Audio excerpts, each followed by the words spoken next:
صلى الله عليه وسلم أصحابي كالنجوم فبأيهم اقتديتم اهتديتم أو كما قال عليه الصلاة والسلام۔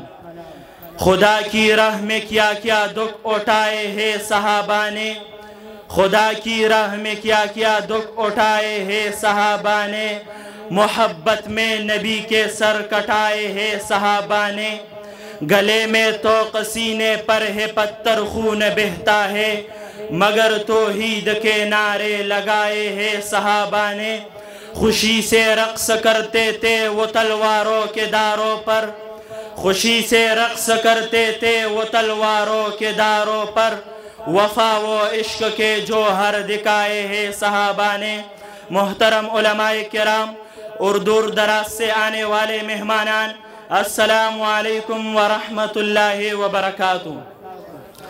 آج مجھے اس پر نور محفل میں جس موضوع پر لب کشائی کرنے کا موقع ملا ہے وہ ہے عظمت صحابہ۔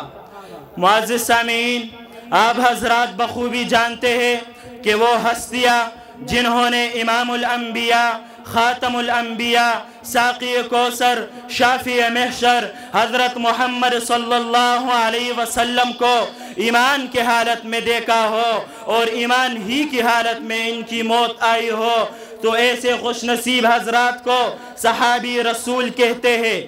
اور یہ بات بھی روز روشن کی طرح واضح ہے کہ صحابہ کرام دین کے بنیاد ہے، سچے اور پکے دیندار ہے، رضائے خدا کے طلبگار ہے، رسول خدا کے تابعدار ہے، دین اسلام کے وفادار ہے، دین کے دائی اور علم بردار ہے، دین کے اول پلانے والے ہیں۔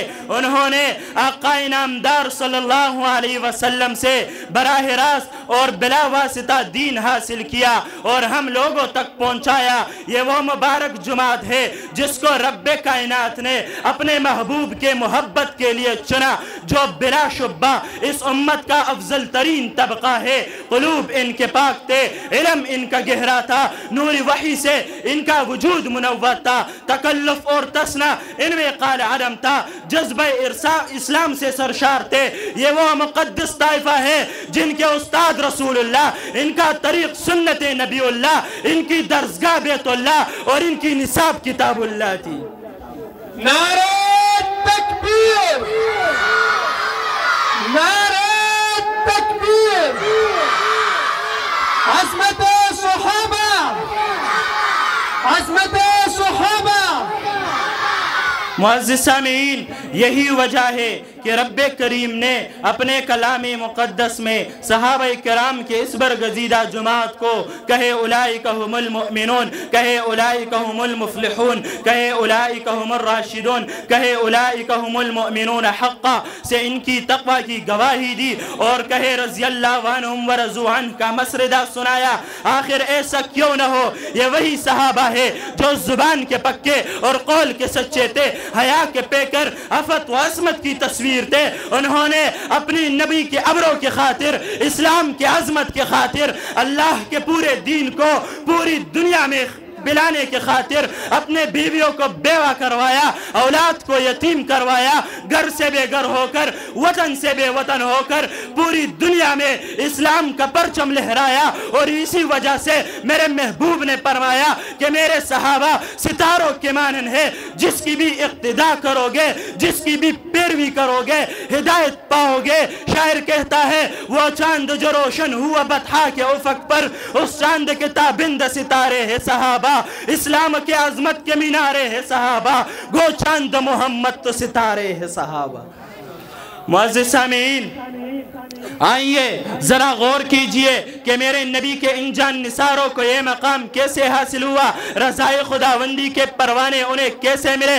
تو تاریخ کے اوراق پلٹیے اور دیکھیں کہ میرے نبی کے ان جان نثاروں نے دینی اسلام کے لیے کیسی کیسے قربانیاں برداشت کی۔ چنانچہ بلال حبشی کو گرم ریت پر گھسیٹا گیا، ابو بکر کو اہل و عیال چھوڑنے پر مجبور کیا، عثمان کو حجرے میں قید کیا، لیکن مجال ہے کہ ان کے استقامت میں کوئی فرق آئے۔ آج کے دور میں کچھ گنڈر اٹھ کر میرے نبی کے ان جان نثاروں سے دشمنی کرنا چاہتا ہے، میں ان کو آج اسٹیج سے پیغام دیتا ہوں کہ میرے نبی کے جان نثاروں سے دشمنی مت کر۔ انہوں نے کہا دشمنی کرتے ہیں، آپ ہمارے ساتھ کس طرح دشمنی کرو گے؟ ہم نے کہا صحابہ کا دشمن ہمارا دشمن، کہا دشمنی کیسے کرو گے؟ ہمارے ساتھ عالمی اسٹیبلشمنٹ، عالمی استعمار، عالمی اداروں کا ہاتھ ہے۔ آج اس جلسے کے وساطت ان کو کہتا